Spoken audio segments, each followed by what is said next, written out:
Dobar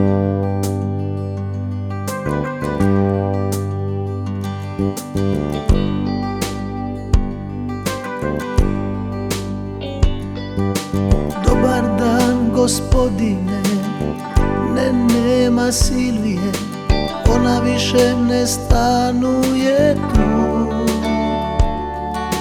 Jučer se udala, u drugi grad otišla, ostavite poruku za nju.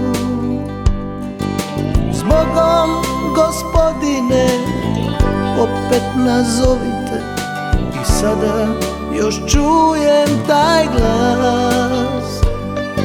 I sve da živim još godina 100, nikad neću ja zaboravit to. Samo sam želio jednom da vidim još u njenim očima sjaj. Samo sam želio zadnji put reći goodbye.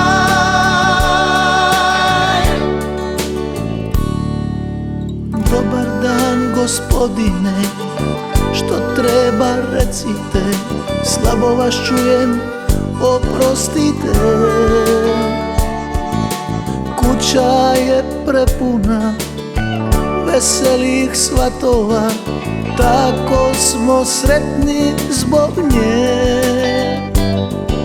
Zbogom, gospodine, opet nazovite, i danas još čujem taj glas.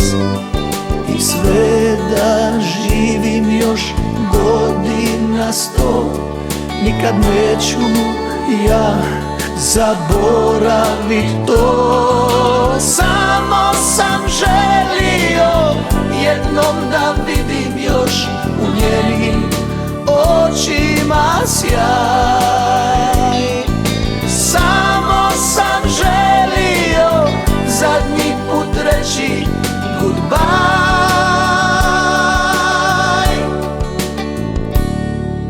Dobar dan, gospodine, hvala za čestitke, hvala u ime Silvije. Bila je preljepa, ljepša no ikada, hvala još jednom za sve. Zbogom, gospodine, opet nazovite, i danas još čujem taj glas. I sve da živim još godina 100, nikad neću ja zaboravit to. Samo sam želio jednom da vidim još u njenim očima sjaj.